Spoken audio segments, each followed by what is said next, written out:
बिस्मिल्लाहिर्रहमानिर्रहीम। इय्याका नअबुदु व इय्याका नस्तईन। मैं इस वक्त पाकिस्तान में रहने वाले तमाम पाकिस्तानियों से और पूरी दुनिया में जितने भी वसीक पाकिस्तानी हैं उनसे मुखातिब हूँ। इमरान खान जो जंग लड़ रहा है वो जंग इमरान खान की नहीं बल्कि पाकिस्तान की जंग है, हमारी नस्लों की जंग है। हम सब पर यह फर्ज है कि इस वक्त इमरान खान को जो बेगुनाह कैद किया गया है और हमारी पार्टी के साथ जो जुल्म और फसाइयत जारी है उसके लिए हम सब ने निकलना है। हम सब इंशाअल्लाह 24 नवंबर को डी चौक पर इमरान खान साहब ने हमें मुतालबात पूरे होने तक का जो धरने का ऐलान किया है, हम सब ने वहां पहुंचना है और उस वक्त तक वहां से नहीं जाना जब तक हमारे मुतालबात पूरे नहीं होते। हमारे मुतालबात सबसे पहले इमरान खान की, हमारी लीडरशिप और हमारे कारकुनान की रिहाई है।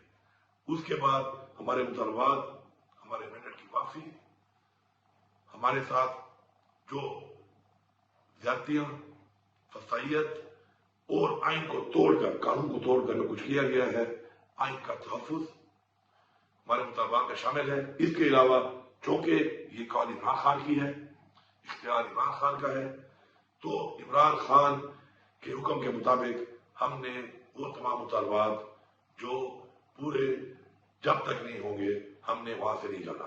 मुझे पूरी उम्मीद है और मुझे यकीन है और हमारा ये ईमान है और हमें ये हुक्म है कुरान में कि अमर बिल मारूफ, कि हमने हक और सच का साथ देना है।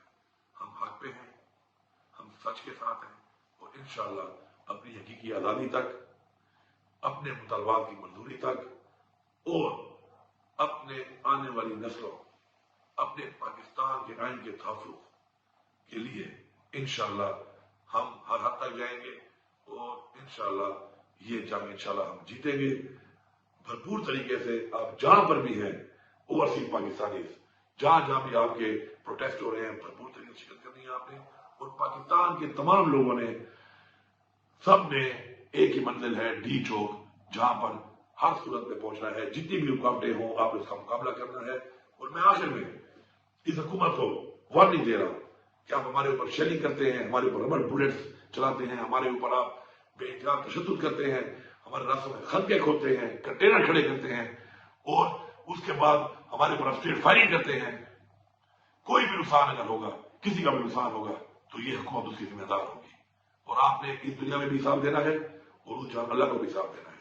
मेरी तमाम लोगों से ये अपील है कि जो इनके हुक्म के ऊपर इस तरह का जुल्म और जबर करते हैं कि आप हक का साथ दें, आप आइन के मुताबिक जो आपको जिम्मेदारी दी गई, जिसे आपने हल्फ लिया है, उसके मुताबिक आप अपना फर्ज पूरा करें।